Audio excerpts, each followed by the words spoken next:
I'm Joe Appello, and this is George Connor. This is our 5th session, George. We haven't got postponed yet, so we're doing all right. We haven't got canceled. You haven't gotten axed. Yeah, George was away last week. He was down in Florida with some golf stuff, and he's gonna tell us what he did down there and what's that about. What happened last week? So every January I get to go down to Orlando, Florida. It's the PGA Merchandise Show. Okay. Professional Golf Association Merchandise Show, which it's been going on for years and years and years, and so it's a big trade show basically. So any exhibitor, anybody who's golf clubs, balls, it's everything. So they're all there, and the way I describe it is, that people say, well, what's there? What's there? If you walk into a golf shop, everything that you see in the golf shop is exhibited down at the merchandise show, from the carpet that you're walking on to the hanger that the shirt's on, the shirt, obviously, the rack, this and that, golf balls. So a lot of the sexier part of it would be new clubs, new shoes, golf balls, and things it's like all that. state-of-the-art stuff that they come up with. Yeah. So there's kind of 2 seasons of golf if you think about across the country. So you got January up here is companies will introduce new equipment, with the idea being that it's just introduced to the market. You get the tail end of the southern Sun Belt, but then say here in New England, this is the stuff that's going to be brand new in the golf shop when you go in there in March, and then other companies will use August for that, which is the lead into the Sun Belt season. Okay. In addition to the merchandise show, which, like I said, it's been going on for years and years, the entire industry has kind of packaged everything around the merchandise show because they know everybody's coming into town for that. Can you buy stuff there at the clubs? Or you buy it no, you really don't. It's not. Some booths will have, like a shoe company might have 2 styles of shoes will have a size on, but it's not something to go purchase. The trade show aspect of it is, if you're going to merchandise a golf shop, which thankfully I don't have to do that, you got to bring in clothes, shirts, sweaters, this, that, and the other thing. So a lot of fewer and fewer, but there are pros that will go down and buyers that work for pros, and so in January you might be booking shipments of clothing that's going to come in July or August, things like that. But outside of the merchandise show itself, and one of the things that the reason that I go is not so much for the merchandise show, but there's so many meetings and seminars and things around it. So I flew down on Monday night and I spent from 8 o'clock in the morning Tuesday until almost 7 o'clock basically in conference rooms, in meetings and seminars and things like that. Is there new techniques for swings and things like that? Or part of it was the aim point putting system that I teach, and so I think there was 65 of us instructors from across North America, and we had actually some guys from Europe came in for it, and it's real technical kind of stuff where this, that, and so it is a little bit of teaching. I sat down with the folks at the Golf Channel, and there's a lot of changes going on at the Golf Channel. For you at home, if you're a subscriber to Revolution Golf, which they have a couple million people on their email list, the Golf Channel bought Revolution Golf, so how that affects me as a Golf Channel instructor, and things like that. So that was it. The show itself, what I do at the show, personally is I basically just reconnect with some people. I go to my friends over at Seymour Putters and I say hello to them, and then I talk to another guy. Any free stuff? Any good stuff? Years ago they used to give away a lot of free stuff, right? and you'd walk out. Another question I get a lot of times is, can the general public go? And it's not for the general public. It's for PGA members. I can certainly get guests, so maybe we'll do a remote broadcast next year, Joe. We'll get you down to Orlando. Awesome. There is a demo day, which I haven't gone to in years because to me, it's kind of a waste of time, but there's a giant 360-degree driving range out at Orange County National, which is a little west of Orlando, and every manufacturer is there. So this year, TaylorMade was one of the big announcements or introductions was their M3 and M4 driver. And I talked to guys that waited like an hour and a half to hit the driver a couple times. So, I'm not going to wait an hour and a half, for a sandwich, let alone to hit a driver. So I don't go to that. But so the M2 or M3 and M4 is the next generation drivers coming out from TaylorMade. That was a big hit. The Rogue from Callaway was a big hit. Seymour Putters going like with a black shaft, so aesthetically a lot different. Those are kind of the big things. In teaching technology, there wasn't anything that really blew me away as far as something that's new this year. You know, TrackMan made some updates, FlightScope made some updates. I'm going to keep going here because Joe can't stand when I talk about golf, so I'm just going to keep going and going and going. So that was kind of my report from the PGA show. Nice. All right. How do you think of Super Bowl? What did you think of that? Super Bowl for a game. Jets fan, it was entertaining on a couple of counts. You know, obviously as a Jets fan, I was not displeased to see the Patriots lose, but man, what a game! For the record, we both picked the Pats. We both did. We said it was going to be a high-scoring game, which it was. Yeah, I had Pats. Saints, so I lost so on that one pretty early. Yeah, we both had it, yeah. But what an entertaining game. Yeah, you know, the thing is that I thought about, my rationale, during the week I thought more and more about it. I did actually change to pick the Eagles because of the fact that they put 38 up against Minnesota, who a lot of people think is the best defense in the NFL. I feel. What are they going to do? Minnesota's defense that got them to where they got. Right, what are they going to do against the Pats defense, which is good, but I don't think they're the same class as Minnesota. That's debatable, but anyway. I would agree, yeah. And the other thing and New England can score against anybody, so based on those two things, I thought that it would be high scoring, and it was. Yeah. The funny part about that is, I don't know if anyone realized that the Eagles, 8 out of 10 possessions, they scored. 8 out of 10 possessions. The only 2 times they didn't score was, I think, they had a missed field goal. Yep. And they had the time when Alshon Jeffries bobbled the ball, hit it up in the air on the 10-yard line. Goes down as an interception. But 8 out of 10 times, I think the New England, no, let me take it back. It was the Jeffries interception, and they punted once. Those are the 2 times. And that was the only punt in the game. Right, only punt in the game. And the Pats were 7 out of 10 as far as possessions go scoring. So that's almost unheard of or unprecedented in a game, especially as big as the Super Bowl. Yeah. I think it was the most combined offense that's ever been in a Super Bowl. Yeah. How'd you like to throw for 550 yards, 3 touchdowns, Amazing. no interceptions, and lose? Right, amazing. That one big Broke turnover. my heart, Joe. Broke my heart. Like I say, it was from an entertainment value. I thought it was great, with the exception of a couple of instances where, in the NFL, I think is going to try to work this out here in the next month or so.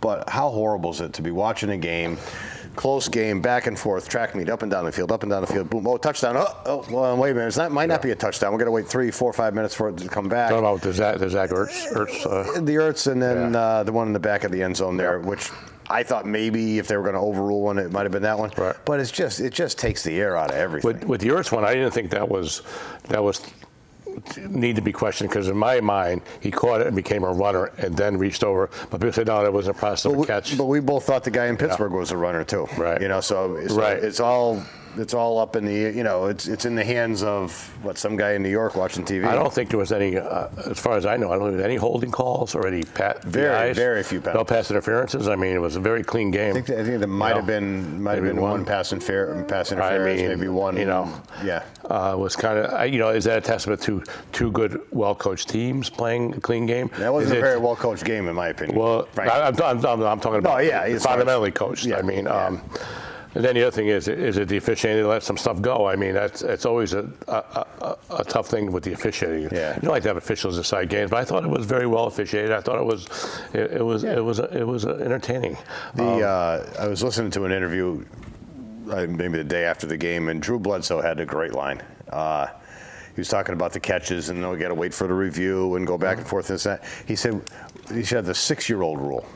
And what he means by that is put a bunch of 6-year-olds in a room, show them to play on TV, and if 4 6-year-olds say that's a catch, it's a catch. Not a bad idea. Not a bad idea, because how long would it take? 2 seconds. You got to pick out somebody who's not connected. You got a 6-year-old on the tape. Yeah, exactly.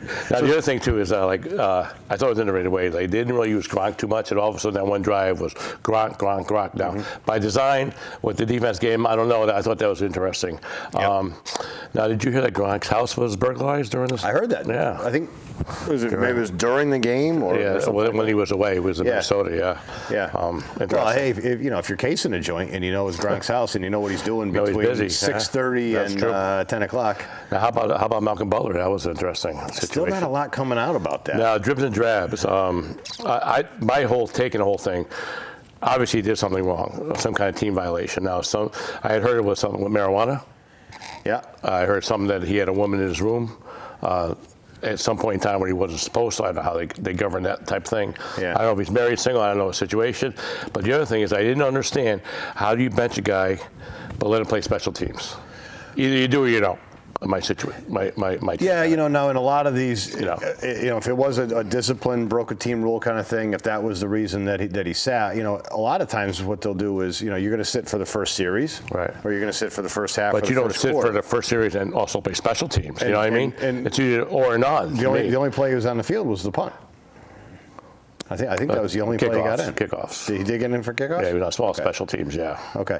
So this is a statement, I won't read you the whole thing, but a statement off of Twitter from Malcolm Butler today. Thanks, Kraft, the Kraft family, all the coaches, opportunity, yada, yada. Skipping down, it says, during my 4-year career with the Patriots, I've always given it everything I have to play at a high level, and it would never do anything to hurt my team's chances of winning a game, including this year's Super Bowl, where I visited my family every night. During Super Bowl week, I never attended a concert, missed curfew, or participated in any of the ridiculous activities being reported. They are only false but hurtful to me and my family. Although I wish I could have contributed more to help my team win, I have to get ready for the next opportunity. So he goes on Twitter and makes a blanket denial to all the stuff that's going on. The other thing, too, as glib and as tight-lipped as Belichick is, which some people get annoyed by him, whatever, I didn't like the fact that he just said it was a football decision. You can give a little bit more than that, like, okay, he violated team rules. You don't have to tell us exactly what he did, but give us a little something, not like, oh, it's my decision or something. Well, come on. I mean, that's the biggest game of the year, and then the other thing, too, is they signed Marcus Lattimore instead of him last year. Lattimore, right? Yeah. And that body money could have been or should have been or was going to go to him because he should have been in that upper echelon of cornerbacks. Now he played Poe and some other guy, I can't pronounce, Batista or something, and they got beat a couple times. And now they got beat bad. If Butler's in there, does it make a difference? Who knows? I mean, it's just and Butler's no Lawrence Taylor, but he certainly would have made the Patriot defense better. Another very anti-Patriot kind of thing is some of the players are also coming out, not necessarily in defense of Butler, but basically criticizing Belichick for making this decision. They had no idea. They went to this Poe so Poe acted as a replacement for Butler. Right. From what I hear, it was 3 minutes before the game started. It makes no sense. He was crying during the national anthem too. They showed him doing that. And from what I hear, it was just before the national anthem that they find this out. Makes no sense. The whole thing doesn't. Something's not right there. I don't know. They're not telling us. I thought I loved the way the Eagles approached the game with the aggressive attitude, trying to play to win, not to lose like the Falcons did last year. Yeah. That call right before the half with the option pass to Foles was tremendous. The Philadelphia special. That's the name of the play. Yeah, and they called the timeout. They went over there and said 2 words, and he just said that Foles, no second thought, special. Went back out there, executed it perfectly, caught the pass. Unlike Brady, who missed his little option pass. I saw one of the great memes I saw actually during the game was the image of Brady going out, the actual footage, and goes up and catches it, but they had through these computers or whatever else, instead of the football, it was the Lombardi Trophy, going, kind of slipping through his hands. How about the time he took off on the scramble and oh my God, I mean, I know some guys aren't fast, but it looks like he's running a quicksand when he runs. Oh yeah, I mean, oh my God, I mean, he's running uphill. He doesn't need to run, but I mean, it's he's pliable, so he's got that going for you. TB12. So if you're the Eagles now, you've got Wentz probably coming back. Yep. Maybe coming back for week 1, maybe coming back for week 5. That's a great point. How healthy will he be when he's coming back, and at what level? Now Foles they're both under contract, so Philly they don't have to do anything. Nope, I don't think they will. But you've got maybe a potential quarterback controversy that who's going to start. Foles is he could run for mayor of Philadelphia. I don't think they have a controversy yet. I think it's got to play out to see how Wentz is physically. Yep. And the other thing is, do you realize the combined 2 salaries of those 2 players? You know how much that is? Oh, it's ridiculously low. It's 15. Yeah. Say 15. I think Foles is around 10 or 11, and I think Wentz is still on his rookie contract. Contract about 4 or 5. I'm not sure exactly. Yeah, and Foles didn't come in he didn't come in as a starter necessarily. Right. So I think they're both intact for next year, and I just think when Foles becomes a free agent, that's going to be the situation. The other thing too is that a lot of people consider a second string quarterback the second most important player on your team, and you can see why. You got a quarterback that's your heart and soul, and he goes down, and you have a poor second string quarterback. Your season is done. Yeah. No matter what. I mean, I would definitely put your backup quarterback. I would put him in the top 5. I would say. I think your quarterback, your starting quarterback's number 1. Pass rusher might be number 2. Right. Left tackle maybe. But I think the point is that. But absolutely, you can't overlook having a. But I think the point is a lot of clubs do that. They're like, we got so and so as a backup. Some guy you never even heard of as a backup, and thinking he'll never get hurt. And then he gets hurt, then they're screwed. Then they start looking at waiver wire to find somebody from somewhere else. Yeah. And they bring the guy in. That's a disaster too, because he doesn't know the offense, doesn't know the personnel, and so I applaud teams that have a strong second string quarterback, but also it's kind of weird with that they don't play the second string quarterback. So like a high school team or a college team where you're up by 30 or 40, they don't play the second guy. I've never understood that. I don't know if it's contractual or it's philosophical or why, but they don't let the guy get any reps, whether it's make him look good or maybe to avoid a controversy. It's one thing if my team's I'm up by 4 touchdowns with 3 minutes to go or whatever else, and I say, okay, Joe, get out there and run. Right. We're not going to lay down. We're going to run our offense because I want you to get reps. Right, just in case. Well, what if you look like, Tom Brady all of a sudden? Right. And probably even worse would be, I'm down by 4 touchdowns going into the fourth quarter. Right. Okay, the game's out of hand, out of reach, or whatever else. Okay, I'll run my second string guy in there, and all of a sudden he looks sharp. Right. Now I got to spend the whole week answering those questions. Then there's always the risk of injury to your starter if you keep him in there too long for whatever. And that's all you got him in there, and you're down by 30, you're up by 30, and he gets hurt. Then you're like, oh my God, what So it's and I mean the number one culprit of that, who's never gotten caught, is Bill Belichick. Yeah. Lucky. How often does Brady, and let's face it, if there's one team over the last 17, 18 years that has a lot of blowout wins, it's the Patriots. And almost never do they lay down. Now, do you know that? Or have Brady come out? Who was the last second string quarterback to win a Super Bowl? The last second string quarterback to win the Super Bowl, Hostetler? No.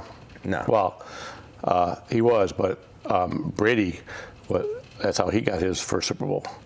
Was that the same year? I think that was his second year in the league. Okay, I think. But Hostler did win it. But I don't know if he was considered. I don't know if he was considered second string per se. So Bledsoe got knocked out. I think it was later that same year Brady won. They won the Super Bowl. I think it was the second year. So the second year. So going into the second year, he wasn't the backup quarterback anymore. Bledsoe was in Buffalo by then. Because Bledsoe never came back to the Patriots. Right. I'm just saying, the last second string quarterback to win the Super Bowl was Brady. But you're right, though. Hostler, I don't know if he's considered second string per se. Here's another. So the Patriots have gone to 8 Super Bowls. Mm-hmm. They've lost 3. Mm-hmm. Each of those 3, Tom Brady was, and I take nothing from this, it's more coincidence than anything. Each of those 3 years that the Patriots lost the Super Bowl, Tom Brady was the regular season MVP. That's true. And now that's not as saying that Tom Brady's not a team player and he's out for himself or whatever else, but it's just a coincidence. To piggyback on that, I don't think a regular season MVP has won the Super Bowl in a long time. Remember Cam Newton? Yeah. He didn't win the Super Bowl. Yep. Matt Ryan, he didn't win the Super Bowl last year. Mm-hmm. 3 years ago, Peyton Manning against Seattle, he was the MVP. He didn't win it. So it's kind of at least that's the last 3 years anyway. Yeah. To stay with the Patriots, I thought their game plan was good. I think they kind of thought that they'd be able to pull it out at the end like they always do. Mm-hmm. But they got the ball back with two minutes plus change, and they had no timeouts left. I think that was a killer with no timeouts left. Yeah. And he was kind of like. And Belichick did waste one early in the second half. Yeah. No challenges. No, it's true. It's true. And then when he got sacked, obviously that was it. Yeah, the strip sack, which was the only sack of the game. Sack of the game, which is amazing. Yep. Which was amazing. Yeah. In either direction, that was the only sack of the game. I thought Foles was outstanding. The fact that he made such good decisions, and the game plan was spectacular. Mm-hmm. I think they were spot on in what they did with their backs and that was an adjustment when Wentz first went down. That next week, 2 weeks, they basically still had Wentz's game plan in there. Yeah. Which didn't play to Foles' strength, and you have to understand, what your guys can do. It's always a shock value that's when too. Because this is back in December, we were saying, okay, well, Philadelphia's out. We both kind of agreed Philadelphia's out because Wentz is down, and Foles didn't look good, but they adjusted to it. And I think back. Not everybody's favorite name in football, but when Mark Sanchez had his first 2 years with the Jets, Now, Mark Sanchez is no Tom Brady. He's not the greatest quarterback ever, but they went to the AFC Championship game 2 games in a row, or 2 years in a row, because they never asked Sanchez to do something he couldn't do. Right. That's good coaching. They had LaDainian Tomlinson as a running back. They had the running game. They had a very, very good defense, Rex Ryan's first 2 years there. So they didn't ask Sanchez to do a lot of things that he didn't do, and they didn't ask Foles to do anything he didn't do. But I tell you, looking at him Sunday night during the Super Bowl, I don't know there is anything he couldn't do, because he was making throws into double coverage, into really tight spots, and never made a mistake. The other thing, and the guy's played a lot of football. It's not like it's his first time ever played a game. And and after you get through the nervousness or the big stage feeling, it's just another game. You know, I mean, it's easy to say, but you settle in, you get a couple hits, and then you're good to go. I remember Ken Stabler, going way back. Ken Stabler saying that he would be nervous in a big game like that until he got hit once. Once he got hit once, that was it. You get in that happy zone, and you just kind of like the happy zone. Happy zone. Everything is big. A couple on a lighter note, I thought the Eli Manning and the Odell Beckham commercial was hilarious with the Dirty Dancing. That was a riot. My God, hands down, that was the MVP of the. I was shaking my head, going, "Are they going to do this?" And then when Eli turned and pointed to him, and he comes running up, and he does the hoisting. And then they had the guys dancing behind him. Oh my God, I thought that was hilarious. Another interesting one that I was going to comment on was Steven Tyler. Has his ad, and it was a cool ad. I don't know if you didn't see it. He's in a racetrack, like a NASCAR track. He hops in, he's looking at the other driver, whatever else, throws it in reverse and goes in reverse. You know, however many times, as fast as can be. Gets out as the young Steven Tyler. So he went back in time. The thing I got though, now Steven Tyler lives at a place up in Massachusetts called Black Rock. It's a gated community, beautiful, you know, very exclusive country club, the whole thing.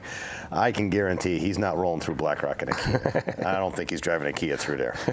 But yeah, those are some good ads. Funny, the Danny DeVito M&M one, that was good too. That was good too. Yeah, for our older viewers, right? How about Justin Timberlake? Did you like him at halftime? I actually kind of took that one off. I was giving my daughter a bath, getting ready for bed, this and that. So I missed it. I guess there was some technical errors, and he was doing selfies and he was still singing. That was amazing. How about Pink? I thought she'd have the over in the national anthem. She did barely. She went over in the national anthem. 2 minutes and 3 seconds over 2 minutes. So that was 2 minutes was the over for recreational purposes. For the prop bets. And then the guy from Hamilton did the American Beautiful. That was a nice rendition. Yes. That was good. And you know, it's funny at the end of these games, some of these questions that they ask these players is just mind-boggling. You know, what brought you to this point? And every answer to the beginning of time, it's like, I got the greatest teammates. We were on a mission. We for 7 months, and I mean, it's the obvious answer, but they always have to ask that question. You have to ask it, and you have to answer it the right way. Same way. But one of the not so typical questions or answers was to Gronkowski within 15 minutes of the game being over. I hear you're talking about retiring. Can you imagine? Now, what would be the automatic response there? Absolutely not. I don't know what you're talking about this night. He says, where did you hear that? But it wasn't like, where did you hear that? It was kind of like, how did you hear that? And why would you even ask that, though? Let that guy revel in the big victory. But I think there might be something there because the way Gronk answered the question. Well, I think there's definitely something there. Plus the fact they'll say, what about next year? Like, next year, Jesus. No. That's amazing. You know, what about next year? Who's doing this? And now, playing off that with the coaching carousel in the NFL, big news yesterday that Josh McDaniels rescinded his name from the Colts after they had hired him or announced that they hired him. At 8:30 in the morning, and by the afternoon he had pulled back. What did you hear on that? A lot of speculation. The biggest thing I've heard is that Kraft is still upset, bitter, whatever you want to call it, towards the Colts because the Colts were the whistleblowers on the Deflategate. That's right. So it was right, so there is that rivalry there, and actually the Colts owners kind of addressed that as well. That okay, game on, the rivalry's back or whatever you want to call it. But at the same time, McDaniel doesn't know what he's going into there because we don't know what's going to happen with Luck. Rumor has he had a shoulder operation, and no one will know until the time comes. It raises questions now: did Belichick and McDaniel sit down on the plane ride home and say, "I'm going to go one more year, you really want to do this? Then it's going to go over to you"? So you're leaving the security of the greatest offense in football in my lifetime. A couple other factors, I think, is he's got 4 kids. Yeah. And I don't know how old they are. I don't know what they range in, but I know he didn't want to uproot them to another city, which is fine. And the other thing, too, is that I'm sure that the Pats made them a heck of a lucrative offer as far as money goes. To stay. To keep him staying there. Yeah. Which is probably maybe equivalent or more than what he was getting with the Colts. And he's like, we already lost our defensive coordinator, probably going to lose our linebackers coach. We got to have something. Now think about this. This is a very interesting point I thought about yesterday. You bring an offensive coordinator besides McDaniels. How is he going to deal with a 41-year-old Tom Brady that's the greatest of all time? And you come in and you're telling him what to do as an OC? Now, obviously, McDaniels doesn't have a tremendous relationship.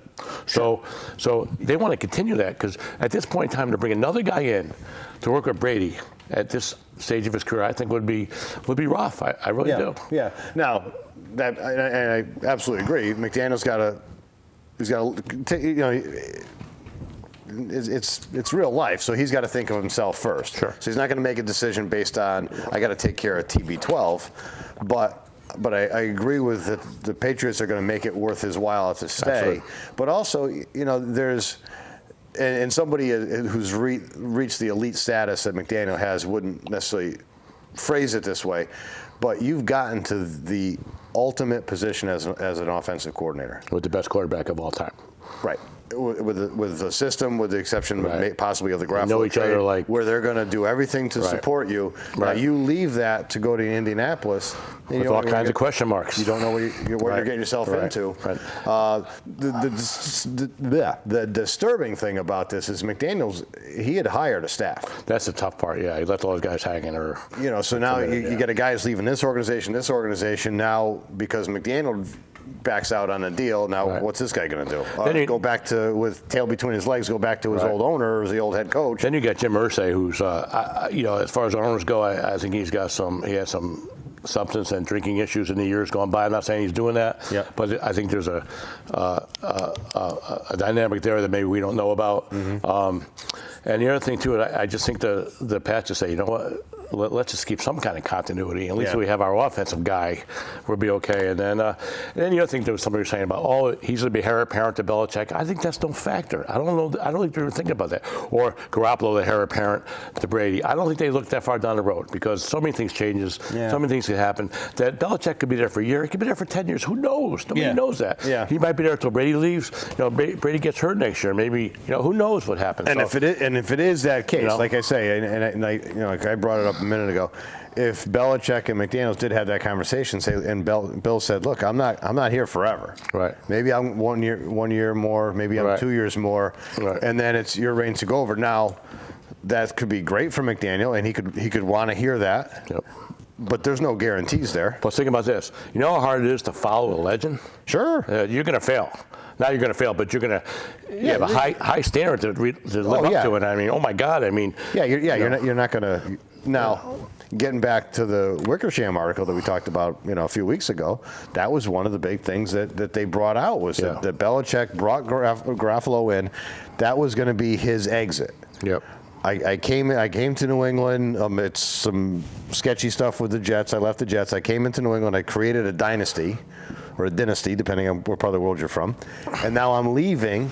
Tom and I are going to be done. And here's Garoppolo, who's going to be your next great quarterback, which, again, according to that article, kind of got blown up because Brady and Kraft decided that they were going to get rid of Garoppolo, which still smells. That trade still stinks because they got nothing for that guy. And think about it, though. I mean, if you're McDaniels and you do take over for Belichick at some point, you're not going to have Brady. Right. Probably at that point. So that's half the battle right there. So then you've got a whole thing. I don't know if it'd be a good situation for a new coach to come in. And I don't think McDaniel's even looking that far down the road. Obviously, could be wrong, but I don't know what they're thinking. But and we can sit here and keep talking about it, but we don't really know because is he not looking that far down the road, or is he staying because his kids? Well, if I say, okay, I've got 4 kids and I'm going to stay here for one more year to keep my kids in the same school system, well, already looking down the road there, you're you're putting off a decision for Yeah, a you're going to year. wait till they're older to get better adjusted to another environment, another town. I think that was a factor, but I don't know if that's one of the biggest ones. I Yeah, think that's. yeah. I think it was a bunch of factors. How about? Did you see the new the 30 for 32 bills? Did you watch that at all? I was going to pretty good. bring I that watched up that. actually, because one of the interesting things in that, Belichick was talking about, he got tired of hearing from Parcells one more year. Right. So you can't put any faith in that. I thought it was well done. The take I got about it with the old Jet thing was that the biggest thing that Belichick, he didn't take the Jet job is because of the ownership. Yeah. Because Leon Hess had just died, and they had, at that point there was either Woody Johnson or James Dolan was going to be a potential owner. Yeah. And he didn't want to deal with either one of those evidently. So he just like, you know what, I'm out of here. And then at the same time, Kraft put a big push on him. Yeah. To come back. And got to draft picks and the whole thing for And then One of the- Parcells says, let's work something out finally. Yeah, and that was, a couple points on that. One is they tried to play it off in the show that the two Bills are friends again. Yeah. I didn't buy it. Yeah. They despise each other. The egos are too big. The body language was there and everything else. Yeah. Now, you could look at Parcells' sour grapes, because certainly it had been said that Parcells only won when he had Belichick there. Right. Well, Belichick has obviously done very well without him. Right. But one of the things that, and I really enjoy those 30 for 30s. I've seen a lot of them. I can't say I've seen them all. And for the most part, they're really, I think, real well done and journalistic, and they don't sugarcoat things or whatever else. But on occasion, they'll leave some stuff out. And one of the things that I thought was a blatant, we're just going to ignore this topic at all, was when the Jets hired the two Bills as like co-head coaches. It was very confusing when they hired him. It wasn't, we're hiring Bill Parcells and Bill is going to bring in Belichick as his defensive coordinator. But they hired them both, and the understanding was that it was clear that Parcells was not going to be there for very long. When Parcells came in, or when Parcells leaves rather, that it was set up that Belichick would automatically take over as At head this point, coach. Belichick was the defensive coordinator, though. So, Right. So that was in place. But he was going to take over as head coach, and that's how it was announced when they first hired it. Right. And that was the plan. I've heard this from many, many, many different people all the way along the way, that not only was that the agreement, but that Leon Hess wrote a check to Bill Belichick for $1 million at the time of the hiring. The extra $1 million was for the assurance that he's going to take over as head coach. Yeah. When he was a head coach for If he didn't less pass, than 24 hours. If he didn't pass, I think it would have happened. If Hess didn't pass. Yeah. Because from all accounts I heard, that Hess was just an amazing guy, and Parcells says he's just like the best guy he's ever met in his life. And the other thing is about how they started. It was also together. a convenient way for Belichick to get out of that too. True. The other thing that was interesting was how it all evolved in the beginning, where Parcells was the defensive coordinator for the Giants, and Belichick was this guy that was kind of like a go-getter, like a gopher more than anything. And he kind of gave more and more responsibility. I guess he started out as a special teams coach, and then as time went on, Parcells said, "This guy's pretty sharp. Let's bring him in on defense to help a little bit on defense." And the funny part about it was, I don't know, it was Carl Banks or Harry Carson, one of those guys, said that who's this little guy Belichick is like a little nerd type guy that. Where did he play his football? And I got to listen to this guy. He said, but the more I'm listening to him, he was pretty sharp and knew his stuff. And so the respect for him grew and grew and grew to the point where Parcells also brought him in more and more and more, gave more responsibility on the defensive end, and got to the point where then he is where he is now. But I thought that was interesting. And then when Parcells took over as head coach, Belichick ran the defense. But I think it was interesting the way it all evolved. Yeah. Like I say, I enjoy those 30 for 30s. I think. But I think Parcells is brilliant. A lot of those guys, Parcells and Belichick, have egos. They have to have egos to be successful. Any kind of guy like that has their own way and has their own thing, and they think outside the box, and they do things the right way.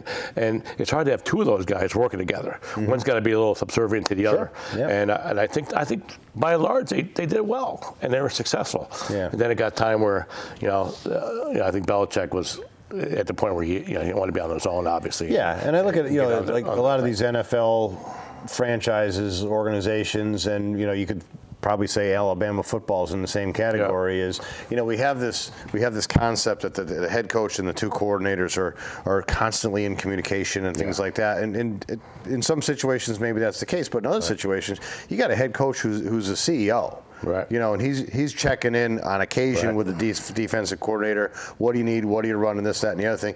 The head coach and the defensive coordinator aren't necessarily colluding on, or don't use the word collusion right nowadays, but they're not necessarily collaborating on everything. Right. I think there's autonomy between the two coordinators, and so the coordinator is a regional manager on the defensive side, and on the offensive side, he's got his coaches.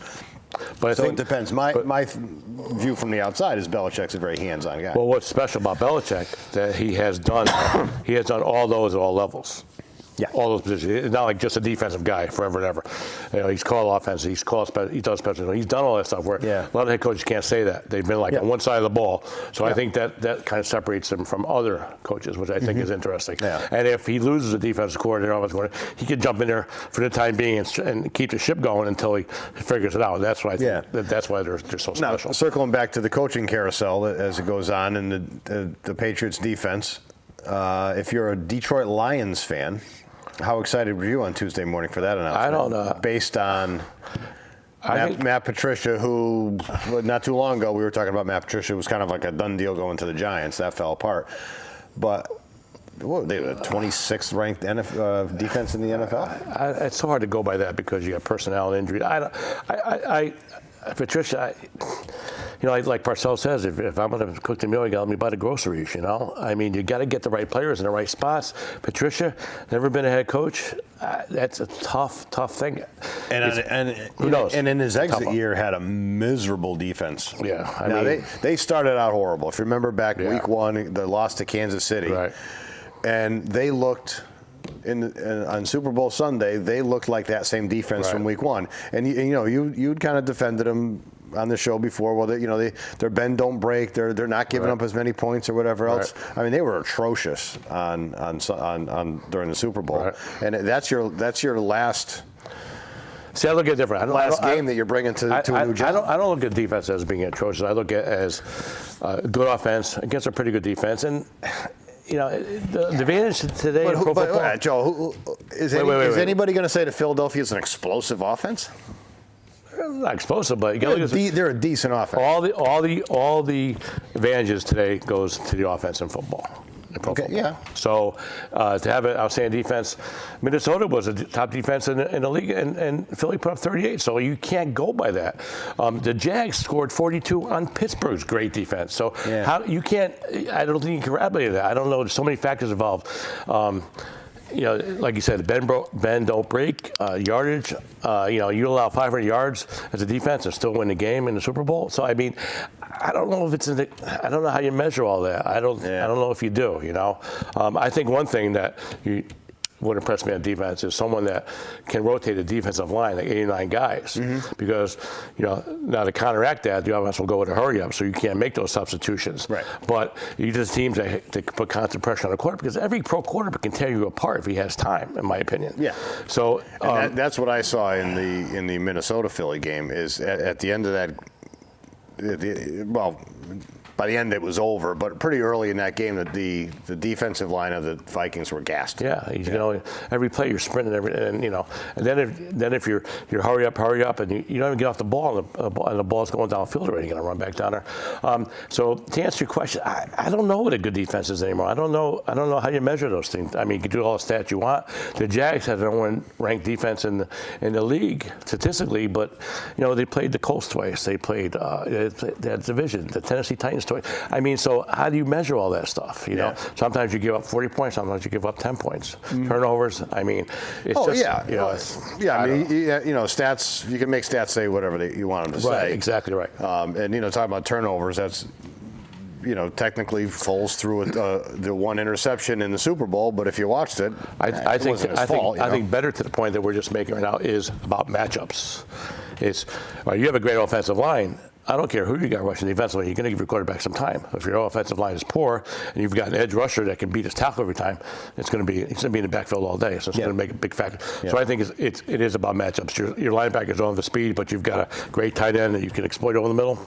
It's going to happen. So you have a shutdown corner. You have a guy that can't cover anybody. I mean, that's such a and. Or if you have a shutdown corner, you don't let him play. Exactly. You bench him right before the game. See what happens. All right, moving on. I was listening to some mock draft stuff. The mock draft is coming out already. Mock draft started already? Mock draft. Okay. Boy, that's early. Now, again, they're going back and forth about who's going to go where. Some people have Saquon Barkley going number 1 to the Browns, and they might take a quarterback with their number 4. They got the luxury of those 2 top picks. And number 2, Giants, who knows what they're going to take. I think if Barkley's still available, they might take him. I don't know. Josh Rosen is another one that I think they like him out of those 3 quarterbacks. Josh Allen, Darnell, and I think they like Josh Rosen. Josh Rosen, I've heard the same thing from a skill standpoint, size standpoint, and New York personality standpoint. Right, kind of like a free spirit type thing. I think they think he's pretty. He'd do pretty well in New York. Yeah. He could. He's got the personality to be a superstar. I still like Baker Mayfield. I still would take him. I like Baker Mayfield. I think he's projected what I think 5th from a lot of the mock drafts I've seen. Interesting. His stock's moving up every day, and then the Denver Broncos staff coached the Senior Bowl. That'd be the 5th pick, right? And they said that they were all over Baker. They really liked him. A little undersized. Yeah, they didn't. Now, you know what's weird about that with the Broncos? Remember Paxton Lynch? What's up with him? Yeah. He was their big number 2 pick a couple years ago. Yeah.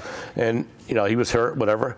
Now, did they give up on him already? What's up with that? I mean, he was another Carson Wentz. Not another Carson Wentz, but he was in the same kind of, body type and everything else. So that's an interesting point. And then, it certainly happens. I mean, Giants gave up on their prospect without the guy never played a game. It was funny. I was watching this. He wasn't even on the active roster half the season. I was watching this, especially had on college. It was a college skills show. And they had a couple of linemen on there. They had this guy from, I think it's Indiana University. Guy was 6'9", 378. They called him Continent, was his nickname. And the obstacle course they had, there was 2 big tires. You had to pick them up and roll them over twice. Yeah. And then you had to go, had to hit a sled. Then you had to go underneath the ropes. The ropes thing. And then you go in the ropes, then you had to pick up a ball and run the last 4-yard dash. This guy, as big as he was probably the most uncoordinated individual I've ever seen in my life, but he was huge. Then you got the other side of the coin was this Nick Chubb from NC State, end rusher, defensive end, was amazing on that. And then another guy was impressive was the guy from Florida State, defensive back. What the hell was his name? I can't remember. Anyway, it was interesting to see them as athletes in these obstacle courses. It was very interesting. I had a couple other guys who were pretty impressive, and that was a lot of fun to watch. Yeah. But it promises to be an interesting draft, although it's a little early to start doing the mock drafts, because you've got, I would agree, maybe 3, maybe 4 legit starter-ready quarterbacks, and you got teams that need quarterbacks. And you got the Underwear Olympics coming up, the combine, as they call it, Underwear Olympics. Yeah, best picture ever of the combine was Tom Brady. Guy comes out with the shorts on and everything. I mean, the combine is where you can make yourself a little extra money. I don't know if you obviously can move your draft status a little bit, but I mean I think a lot of guys like the guy from UConn that had the high jump. Remember him? Was a defensive back. The guy that plays for the Cowboys. Yeah. His name is But I mean, he high jumped like 11 feet. If you're a Rosen or somebody like that, I don't know that you're going to change anything. Sometimes they don't go. But that 4th, 5th round guy, if you can move from the 5th round to the 4th round, I mean that's based on need. That's a lot of money. Yeah, who needs you when. Now I just saw a special on the college recruiting, and Georgia's got the number 1. At this point in time, they're still signing guys. Sure. I think National Signing Day actually is today. Georgia's the number 1 recruiting class in the country. Ohio State was 2. Texas was 3. Alabama was 4, and Penn State was 5. Alabama was 4. 4 as far as top recruits. Was last year he had? Well, you had a stat of based on like how the many 60 highest players. Yeah. Clemson was 6 and Miami was 7. So all your powers are still in there now. The guy from Georgia, the guy that got beat out, Jacob Eason. Yep. He's transferring to Washington. University of Washington, to play for.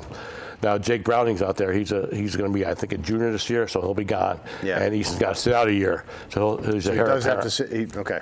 Sitting out a year, yeah, because he's only technically a redshirt freshman, I believe. Yeah. So he's going to Washington. So that's interesting. The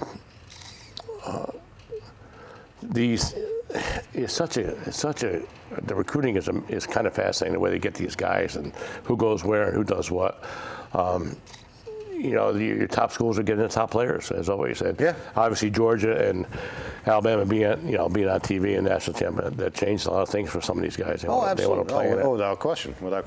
I've heard some great. I work with golfers, and then, I've been involved with some recruiting processes of people going somewhere else, but in other sports. So, a friend of mine was an athletic director at a private school just a little north of here.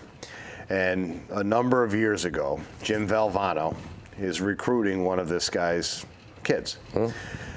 This is within 2 or 3 days of the big win from Valvano. The NC State over Houston, Phi Slamma Jamma, the whole thing. So Valvano's all of a sudden on the national stage. Comes into the athletic director's living room. It's a prep school, so the kid's not there with his parents. So he's in the athletic director's house. Valvano comes in with a tape recorder. Actually, it was before the Phi Slamma Jamma game. I'm sorry, I gotta roll back a little bit. Comes in with a tape recorder and assistant pro. They turn the lights down. Now, this is old school tape recorder. If you remember, they look about the size of a shoebox with the big buttons. And he puts in a cassette tape, and they have the home announcer from NC State announcing the rosters of North Carolina State is playing a game against North Carolina. They don't play, it doesn't go on for an hour, but they come in and out of the guy now doing the play-by-play. Well, as it comes down to the end, excitement is building, and Valvano is, he could sell anything. But it comes out, and they have the kid's name in the tape, takes the jumper from the 3, makes it, NC State wins, and as that happens, Valvano's out of his chair, lands on his knees in front of the kid, and he's hugging the kid. We win, we win, we win. And that's the powerful kind of stuff that happens. Right. Above and beyond, well, I know this school, I'm from across the country, and I'm going to go play for this team because they're on TV a lot, is that personal reaction and that the personality of the coach. And, man, I tell you, they can sell. Yeah, technology. So any of those guys. But, I mean, there was the technology here was a tape recorder and a tape cassette. It wasn't, there was no PowerPoint. I think a lot of these guys base a decision on who can get them to the NFL. NFL, quickest, NBA, whatever, and the best shape, sure. Get them ready. Let's switch a little bit to baseball. The bet side, Todd Frazier. Yeah. Which was bad for me, good for you, because I wanted him on the Yankees. For the Mets, it solidifies. Basically, it kind of says, okay, we've got our infield set now, because I hate to say it, but everybody knows that they got to cut ties with David Wright. Love David Wright. He's the face of the franchise for a long time. He's just not going to come back. So now they've got a third baseman. Well, the reason why Frazier is so good for that's such a good fit, I think, is that defensively he's very, very good at third base, and with the great pitching that they have, it's going to help out. Yeah. It's going to help their defense out. He's also a mature. He's a great clubhouse guy. Leader There's kind no of guy. question. The other thing, too, you got Rosario at short. Now, second base, I guess, goes to Cabrera. Yep. And then now they say they're looking at Adrian Gonzalez to play first base, to kind of mentor Dominic Smith. Now, what kind of shape is Gonzalez in? How healthy is he? And how much does he have left? That's a very interesting point. Mm-hmm. Now, look at the range of the right side of the infield with Cabrera and Gonzalez. I mean, and then you got a lot of right-handed pitchers on the Mets. So you stack your lineup lefty against them to the right side. That should be interesting. See how that goes. Or you can put Reyes a second. You put Reyes a second. You could put Flores a second.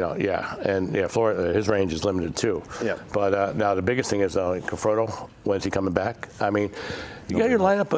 You have Cespedes at 3, Bruce at 4, vice versa, and then Frazier 5th. That's not bad. And Gonzalez 6 if he's got anything. Mm-hmm. Then you got Reyes and Rosario. Then your catcher. And not bad. You got nobody there that's going to hit 300 on the team unless somebody breaks out. Right. But nobody's hitting 300. True. Cespedes hit 292 Got to last keep year. him healthy. He's a count whole that key to again. that whole team, Cespedes. They got to keep him healthy. And I think a guy like Frazier plays a role in keeping Cespedes healthy. I think some of Cespedes' injuries, when they were out playing the Cubs in 15, hurt his shoulder. He was at Medina Country Club playing golf. With a guy like Frazier in the clubhouse, I don't know if that happens. Well, I think one thing that Mickey Callaway has done is he has instituted a new training program. With a couple of new trainers. Now, it relies more on flexibility and less lifting, more stretching and things like that. Now, hopefully that will... You going to use the word? Well, pliability? Hopefully that'll keep him on the field more. I mean, they can't afford not to. Yeah. I mean, the guy got so muscle bound, like Syndergaard, same thing. Their guys were so jacked that they couldn't even... Syndergaard really scared me last year. I mean, coming off of a great 16, comes out, shows up for pitchers and catchers, I don't know, 15, 16 pounds heavier. He adds 15, 16 pounds of muscle. Yeah. It's like, if you've got the... Now, the Grom's cut his hair. Have you seen that? He's got really short hair. Cutting Samson's hair. So that's good. I don't agree with that. I think that's a terrible decision. Now, Nick's lost Porzingis for the rest of the year. ACL, that's tough. Those big guys get hurt like that. Not necessarily with that, but foot, ankle injuries. Yeah. And it's tough to keep those guys on the court, man. Could be a Knicks blessing if you're a Knicks guy, because the Knicks, they were playing Porzingis, I think, way too much. He was breaking down before last, or just recently when he got actually hurt. Yeah. But he was breaking down. But man, he's playing 30, 34, 35, 36 minutes a day because the Knicks were trying to think that they were still playoff contenders. Yeah. It's too bad the guy got hurt. Yeah. But let's be honest. If you're a Knick, you can tank the season now and not get blamed for it, not get accused for it, and maybe get a second, third round pick because that's. The NBA, I think, more than any other league. Tough. Tell me if I'm wrong. Tell me if you agree. I think the NBA, more than any other professional sports league, you build your team from the draft more so in basketball than the other sports. Well, it's common knowledge that if you're not a first-round draft choice, you don't make the team. Yeah. Pretty much. Yeah. Whereas other sports, that's definitely not the case. Now, if you're a third-round draft choice, you're in the D League, or if you're anywhere. Playing in Greece. That's a tough thing. Greece or Lithuania. I'm going to retract that statement, saying that if you have enough money and you've got some of these really high-level players that hanging around some summer, say, hey, let's play together, and they bully their way to get onto these teams. That's a different story. But I think the Knicks, free agency is not how the Knicks are going to get back into relevancy. I think, going ahead and dropping down and picking up two good players in the draft this year or something might be a blessing in disguise. Yeah, how about the? No disrespect. I guess the Cavs are a big drama mess with that situation now. There's rumors of a LeBron trade. Yeah, he said he will never waive it. He said he'll never get traded. He said he's here for the long haul, which means the end of the year. Well, it is a long haul in the NBA. It's not over until June. I watched them play the other night, and there was no hustle. There was no intensity on their part, and it was just really sad to watch. And I don't know how you handle that. I mean, I don't know how you keep it going. And everybody wants to blow it up and trade. You can't just keep on getting different players and just think that it's going to work. I mean, I don't know what the answer is, obviously. I just got to drop back real quick. It just came across Josh McDaniels' agent quits. So Josh McDaniels' agent breaks off the relationship. Breaking news? You got breaking news on that? And breaking news. Nice. And he said he's stunned by the decision. So the agent, according to this, McDaniels' agent had no information. But go ahead. Yeah, the NBA is just, you can sit here in December, October and say, the Warriors and Cavs in the finals, or the Warriors and the Celtics, and not even bother with the regular season. It's always the same thing all the time. Well, and, I mean, you can't say that about any other sport, really. I mean, the knock on the NBA is you also don't have to watch the first 36 minutes because it's all going to come down to the last 4 minutes. Have you seen Trae Young play on Oklahoma yet? No.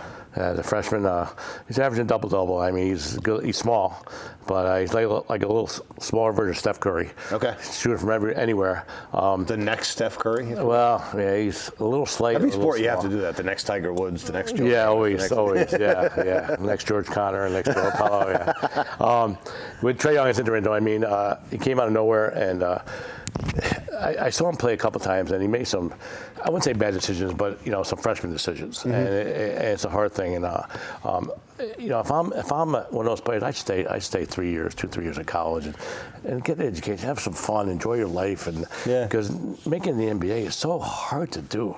It's so hard. It's brutal, and just from a life standpoint, I think.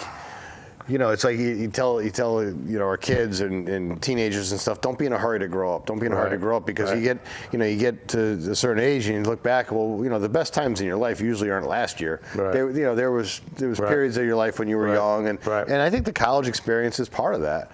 And once you make it in the NBA, you're good. But you got to make it there. And of course, the other argument is, if you get a serious knee injury or something in your junior year, you're never going to the NBA. The speed or the explosiveness or the quickness that you used to have, and you're done. That's why these guaranteed contracts, I mean, at least they got that going for them. You know, and obviously the NBA is a lower risk of that happening than say football. It drives me crazy watching some of these NBA games, these guys crying and moaning about every call. And see, Draymond Green got thrown out last night.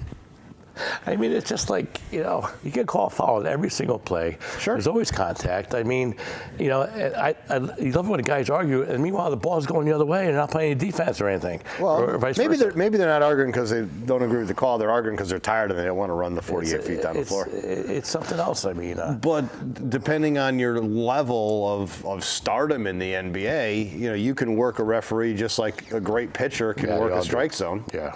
I mean, we hear it all the time. You think about all the greats in any era of basketball. That Magic would get away with things that another player wouldn't do, and LeBron gets away with things that other players do. So you can use that to influence the game, whether or not you're really criticizing. Or then you want to get the call later on. With the official, you get the call later on when it really matters most. Or then the coaches do the same thing. Now, we talked about college basketball for a second. I just want to bring up one thing, being from New England, being a kind of young, influential kid when the Big East first came out. Big East is a great basketball conference. It's back to being really, really good, and it's too bad that UConn's not in it. That's my point. That's true, yeah. Then St. John's beat Duke last week in New York. Yeah. That was a big win. Yeah.